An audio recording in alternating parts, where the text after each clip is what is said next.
Semoga rahmat Tuhan kita Yesus Kristus, cinta kasih Allah dalam persekutuan Roh Kudus selalu menyertai kita semuanya.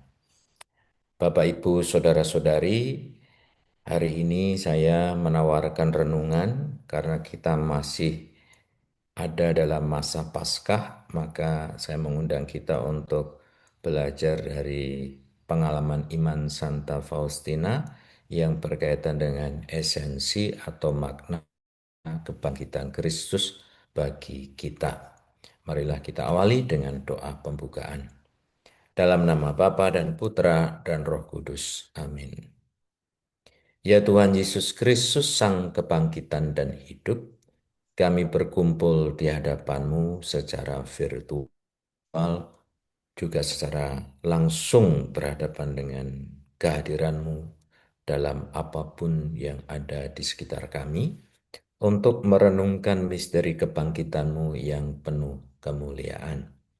Dalam terang iman yang diwariskan oleh Santa Faustina Kowalska, bukalah hati dan budi kami agar kami dimampukan untuk memahami kedalaman kasih dan belas kasih-Mu yang tak terbatas. Jauhkanlah kami dari segala gangguan dan penuhi pertemuan ini dengan kehadiran Roh Kudus-Mu.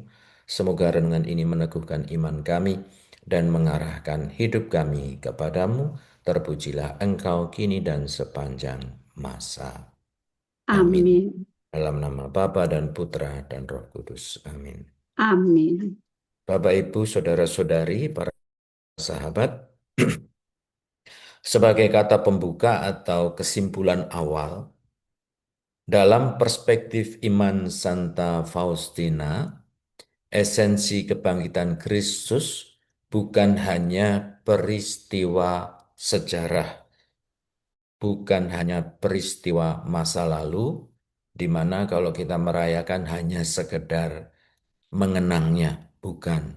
Tetapi Paskah adalah realitas rohani yang hidup dan terus bekerja dalam jiwa orang beriman, khususnya bagi kita melalui kerahiman ilahi. Allah terus bekerja sampai hari ini. Beberapa poin makna kebangkitan menurut Santa Faustina. Yang pertama, bagi Santa Faustina, kebangkitan Kristus adalah puncak kasih dan kerahiman Allah, adalah tanda kemenangan kerahiman ilahi dari segala dosa, maut, dan kegelapan. Kristus yang bangkit menunjukkan bahwa tidak ada dosa yang lebih besar daripada belas kasih Tuhan. Saya ingin menggarisbawahi kata puncak.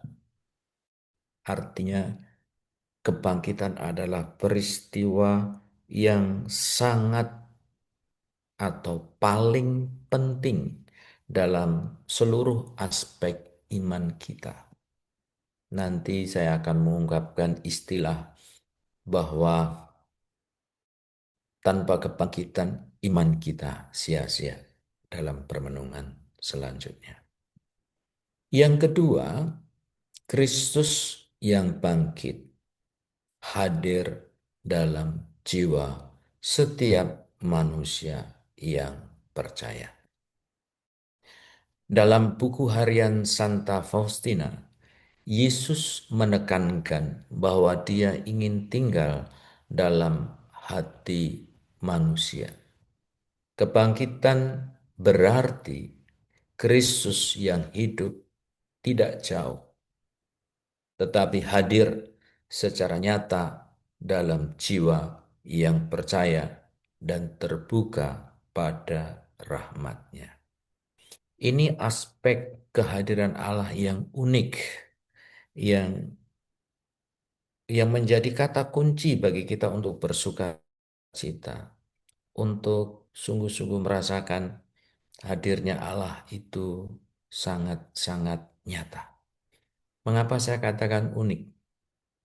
Karena kalau kita, karena kita hidup di tengah-tengah saudara-saudari kita Muslim, dalam konteks teologi Muslim, Allah itu Allah yang maha kuasa, Allah yang segala-galanya, yang saking besarnya dan jauhnya, bahkan untuk menggambarkan dalam bentuk visual saja tidak bisa bagi mereka karena saking luhurnya Allah.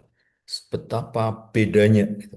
Allah begitu tinggi, kita begitu rendah. Jadi mereka menghayati iman seperti kita pada saat masa prapaskah menghayati diri sebagai debu. Kita orang yang berdosa, kita yang tidak ada apa-apanya dengan Allah. Tetapi kita yang tidak apa-apanya yang juga kita imani ketika kita berbicara tentang Allah Bapa itu diangkat dalam pola relasi yang berbeda, yaitu relasi yang tadinya begitu jauh, Allah begitu Allah Akbar itu, sekarang hadir dalam aspek kedekatan, yaitu Allah Putra, hadir secara nyata, tinggal di dalam hati kita. Maka ini yang unik yang semestinya kita syukuri sebagai orang Kristiani. Allah hadir melalui kekuasaannya dalam Allah Bapa, dalam kemahaannya, tapi juga dalam kedekatannya. Cintanya menjadi nyata dan terasa. Kemudian aspek kebangkitan yang ketiga menurut Santa Faustina, kebangkitan semestinya menjadi momen hidup baru melalui kepercayaan dan pertobatan. Kebangkitan mengundang manusia untuk mengalami hidup baru, meninggalkan dosa, hidup dalam kepercayaan penuh pada Yesus, menyerahkan diri pada kehendak Allah. Bagi Faustina ini terutama diwujudkan dalam seruannya yang terus-menerus menjadi apa ya, moto kita bagi yang mencintai kerahiman ilahi. Yesus, aku percaya padamu. Saya menggarisbawahi pertobatan, hidup baru. Paskah kita menjadi perayaan liturgis yang tanpa makna kalau kita hanya sibuk dengan hal-hal lahiriah, ritual. Oh, Paskah dengan aneka macam keunikan perayaan diawali dengan Minggu Palma, ada pembasuhan kaki pada Kamis Putih, ada penghormatan salib, ada kisah sengsara, ada yang didramatisasikan, malam Paskah yang begitu panjang tetapi begitu anggun dengan upacara lilin, dengan pemberkatan cahaya. Semuanya sangat menarik. Tetapi kalau hanya fokus di situ, wajah gereja itu hanya ritualistik saja.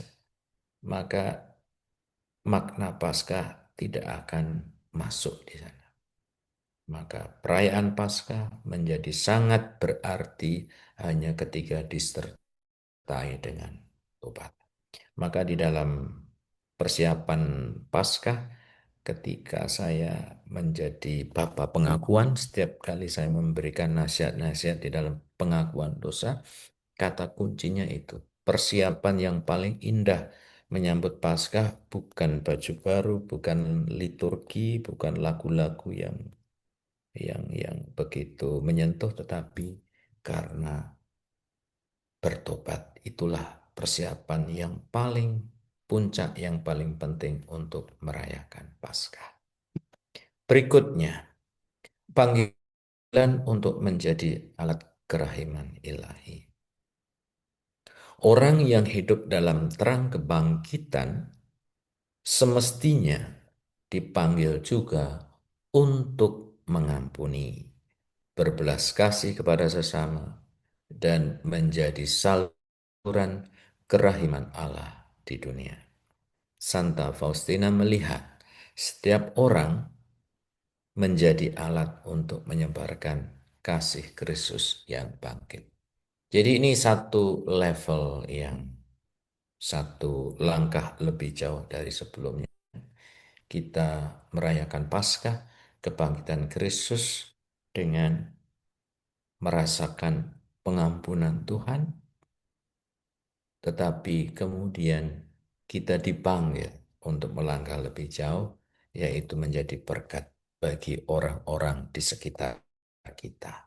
Iman kita menjadi hidup karena kita mau berbagi. Kita mau mewujudkan kasih Allah itu secara konkret di dalam kehidupan sehari-hari. Di dalam perayaan Ekaristi, kadang-kadang di bagian penutup itu, setelah berkat penutup, menurut liturgi Romo itu biasanya mengatakan perayaan Ekaristi sudah selesai, pergilah dalam damai Kristus. Nah, kadang-kadang dalam perayaan yang tidak begitu resmi, maksudnya tidak di hadapan banyak umat, tapi hanya di lingkungan khusus, misalnya dalam retret kelompok tertentu itu saya biasanya mengatakan perayaan Ekaristi bukan selesai. Saya mengatakan perayaan Ekaristi tidak pernah selesai. Lanjutkan Ekaristi dalam kehidupan sehari-hari. Itu kata-kata saya ubah seperti itu. Maksudnya adalah perayaan Ekaristi itu tidak cukup hanya kita datang di dalam gereja. Tetapi puncak dari perayaan Ekaristi adalah berbagi kasih, adalah mengasihi yang lain, mengampuni yang lain, menjadi saluran yang lain. Maka aksi cinta kasih di dalam keluarga, di dalam lingkungan pekerjaan, di pasar, di jalan, itulah Ekaristi yang sesungguhnya. Itulah kebangkitan yang sesungguhnya. Berikutnya, yang terakhir dari Santa Faustina, kebangkitan adalah harapan akan hidup kekal. Kebangkitan juga menjadi jaminan bahwa hidup tidak berakhir pada kematian, tetapi menuju persatuan abadi dengan Allah. Ini memberi harapan di tengah penderitaan.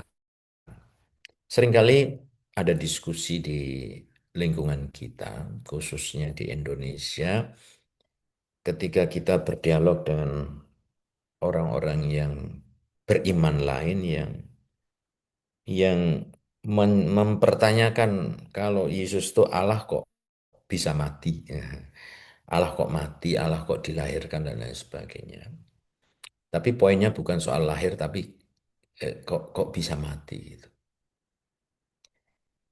Paham itu karena juga disertai kebiasaan menonton film. Biasanya tokoh utamanya itu tidak mati, kan gitu.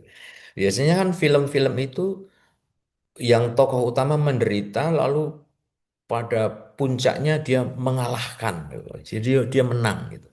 Jadi kalau tokoh utama kok mati itu hmm, agak-agak membingungkan mereka. Nah, bagi kita ketika Yesus disalibkan dan mati, itu bukan akhir dari cerita. Puncaknya adalah di kebangkitannya. Gitu loh. Jadi nggak perlu mengatakan, aduh, Yesus kok membiarkan dirinya mati berarti kalah. Letak kalah menangnya bukan saat dia mati, tetapi saat membuktikan bahwa dia mengalahkan kematian itu sendiri dengan bangkit dari kematian. Nah, saudara-saudariku, itu tadi 5 aspek kebangkitan menurut Santa Faustina. Sekarang saya ingin menambahkan dari perspektif saya, dari sudut pandang saya. Pertama, bagi saya makna kebangkitan bagi saya adalah kebangkitan itu kunci iman. Rugi kita menjadi orang Katolik kalau ternyata tidak ada kebangkitan. Karena apa? Tanpa kebangkitan berarti Yesus itu memang mati, memang kalah. Memang salib itu mengalahkan dia. Dan salib itu tidak punya makna bagi kita. Jadi kata kuncinya kematian ini yang paling penting. Rugi kita menjadi Katolik. Saya akan mengajak teman-teman semuanya untuk pindah agama seandainya tidak ada kematian. Sorry, tidak ada kebangkitan.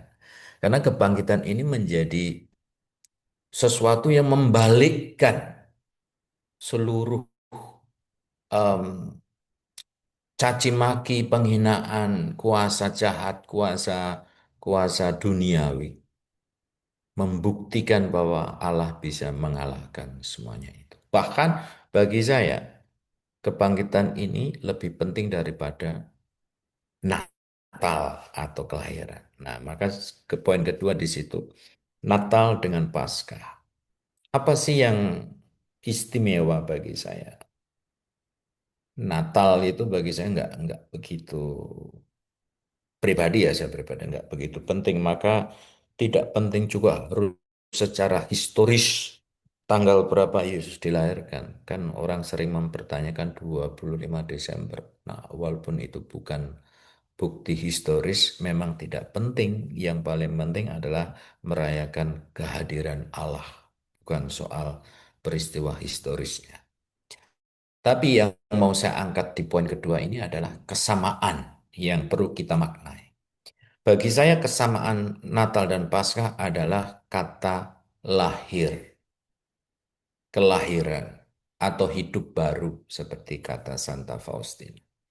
Natal adalah perayaan kelahiran Tuhan kita Yesus Kristus. Maka Paskah bagi saya dan saya mengundang kita semua untuk dihayati sebagai hari kelahiran iman kita semuanya. Maka meskipun kita bukan orang Katolik baru, kan pada malam Paskah atau hari Paskah kan kita memperbarui janji baptis. Artinya kita memperbarui hidup kita, lahir kembali. Itu yang ingin saya maksud.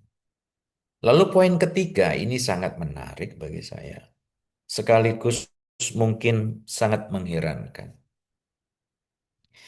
Eh, Mungkin kita bertanya-tanya bahwa ternyata kebangkitan Tuhan Yesus Kristus itu tidak serta-merta diyakini oleh semua pengikut Yesus. Karena apa? Karena rupanya juga Yesus itu menampakkan dirinya setelah bangkit itu secara bertahap. Tidak sekaligus, tapi melalui sebuah proses. Yesus menampakkan diri berkali-kali melalui orang-orang yang berbeda. Jadi kita bisa bisa bisa menghayatinya peristiwa bagaimana Yesus menampakkan kebangkitan itu, bahwa perjalanan iman kita itu juga ternyata perlu disekolahkan, dalam arti memang proses untuk meyakini Yesus itu menjadi sebuah proses yang ongoing formation, tidak akan pernah selesai. Maka untuk sungguh-sungguh mengikuti Yesus, kita harus berdinamika. Dan dinamikanya adalah belajar, rendah hati, meyakini bahwa Allah hadir melalui orang-orang di sekitar kita yang barangkali juga unexpected. Allah hadir melalui orang-orang yang tak terduga. Kita lihat ada dua sebelum Yesus menampakkan diri langsung kepada para murid-muridnya. Ternyata kelompok pertama orang-orang yang ditampai Yesus adalah kaum perempuan. Maria Magdalena dan Maria yang lain. Lalu saksi yang kedua adalah dua murid ke Emmaus. Tapi dua murid itu bukan bagian dari 12 rasul, tapi bagian dari murid yang lain-lain, yang banyak, yang di antara 72 para murid yang dulu dalam salah satu Injil disampaikan dia diutus berdua-dua. Artinya apa? Ternyata di sini sebelum Yesus menampakkan kepada orang-orang terdekatnya, dia menggunakan instrumen orang-orang yang untuk para muridnya tak terduga. Maka itu juga tantangan untuk para murid yang merasa lebih dekat dengan Yesus, yang merasa lebih pantas untuk rendah hati menyadari bahwa Allah bisa hadir melalui siapa saja, termasuk melalui para perempuan. Dan kemudian saya mengatakan para murid emosi ini perwakilan dari kaum awam, para wanita kaum awam. Lalu para rasul saya katakan sebagai wakil dari klergi, klerus, para romo, para uskup. Maka wajah gereja semestinya, sekali lagi, gereja itu bukan miliknya para romo, para uskup, gereja adalah kita. Maka ambil bagian dalam karya keselamatan Allah semestinya menjadi karya bersama. Keterlibatan semua orang beriman itu sangat penting, sekecil apapun. Termasuk misalnya kita mungkin cuma diberi tugas di belakang layar, menghiasi altar dengan bunga-bunga, itu tidak kalah pentingnya, tidak kalah mulianya dengan para uskup yang memimpin perayaan Ekaristi. Kemudian yang terakhir, saya satukan antara kebenaran iman dengan Yesus adalah Allah. Kalau kita berbicara tentang kebenaran, akhirnya semuanya terjawab setelah Allah bangkit. Termasuk ketika Yesus bangkit, itu menunjukkan bahwa Yesus bukan hanya manusia dari Nazaret, tetapi sungguh manusia dan sungguh Allah. Karena hanya Allah yang bisa bangkit dari kematian. Kita lihat para pesulap yang hebat-hebat, bahkan ada yang bisa berjalan di atas air, mungkin dengan trik, mungkin dengan ilmu gaib, saya tidak tahu. Pokoknya banyak sekali orang-orang hebat. Tetapi sehebat apapun, hanya Allah yang bisa bangkit dari kematian. Mengapa bangkitnya di hari ketiga? Ini juga sangat penting. Karena menurut tradisi orang Yahudi, ketika orang masih di bawah 3 hari, terus tiba-tiba bangun, itu berarti hanya mati suri, belum betul-betul mati. Tapi kalau sudah 3 hari, itu sudah sah menurut tradisi Yahudi, orang itu mati dan tidak mungkin ada kehidupan. Nah, Yesus menggunakan eh, konteks tradisional, konteks budaya untuk memaknai bahwa dia memang Allah melalui kebangkitan itu sendiri. Maka kebenaran Allah, kebenaran iman ada setelah kita sungguh-sungguh merasakan Allah itu bangkit. Satu lagi ketika kita berbicara tentang kebenaran. Karena seringkali kalau berbicara tentang kebenaran itu orang-orang berbicara tentang logika, tentang akal sehat. Maka kemudian banyak kita itu diolok-olok karena punya ajaran yang membingungkan akal dengan Trinitas, Allah kok tiga, dengan aneka macam hal-hal yang dianggap tidak logis. Nah, sekarang ketika kita berbicara tentang kebenaran, bagi saya pribadi, tidak penting berbicara tentang logis tidaknya sebuah kata atau kalimat. Tetapi logis tidaknya Allah yang begitu baik di dalam kehidupan kita. Maksud saya adalah untuk melihat agama kita itu benar atau tidak adalah begini. Ada contoh yang menarik. Ada tokoh di Indonesia mengatakan bahwa orang Kristen itu mati syahid ketika atau mendapatkan rahmat ketika mati atau mematikan orang lain yang berbeda iman. Itu jelas bukan kebenaran. Agama yang benar tidak akan pernah mengajarkan mematikan orang lain atau membunuh orang lain. Jadi gampangan. Jadi untuk melihat kita itu benar atau tidak, akal sehat kita itu ke arahnya ke situ, bukan soal rumusan yang nggak begitu penting, rumusan-rumusan, tetapi lebih pada buah-buahnya. Kalau Allah kok sampai meminta kita untuk membunuh, jelas itu bukan kebenaran. Itu satu patokan sederhana yang penting bagi kita untuk melihat tentang kebenaran. Sebagai kesimpulan, saudara-saudari, spiritualitas Santa Faustina mengajarkan kepada kita bahwa kebangkitan Kristus adalah hadirnya kerahiman Allah yang hidup, yang mengubah manusia dari dalam, memberi hidup baru, dan memanggil kita untuk hidup dalam kepercayaan serta belas kasihnya. Jadi ada tiga aspek mengubah manusia dari dalam. Yesus. Kita itu tidak pantas, kita itu berdosa, tapi karena pengampunannya kita diubah. Lalu kita diberi hidup baru dan kemudian dipanggil.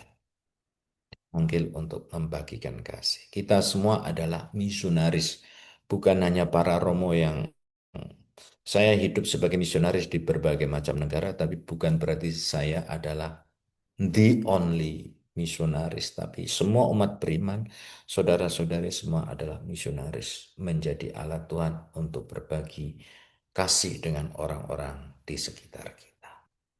Marilah kita hening sejenak untuk kemudian kita tutup dengan doa sebelum kita lanjutkan dengan doa-doa yang lainnya. Dalam nama Bapa dan Putra dan Roh Kudus. Amin. Amin. Ya Yesus yang bangkit, kami bersyukur atas penyertaan-Mu di dalam renungan kami hari ini. Ajarilah kami untuk tidak hanya memahami kebangkitan-Mu dengan pikiran, tetapi juga menghidupnya dalam tindakan penuh kasih dan pengampunan sebagaimana diajarkan oleh Santa Faustina. Bimbinglah kami agar menjadi saksi belas kasih-Mu di tengah dunia yang sedang tidak baik-baik saja, penuh konflik dan peperangan ini. Dalam nama-Mu yang kudus kami berdoa. Amin. Tuhan bersamamu, Dan bersama rohmu, kita sekalian senantiasa diberkati oleh Allah yang Maha Kuasa, Bapa dan Putra dan Roh Kudus. Terima kasih, Tuhan memberkati. ya terima kasih.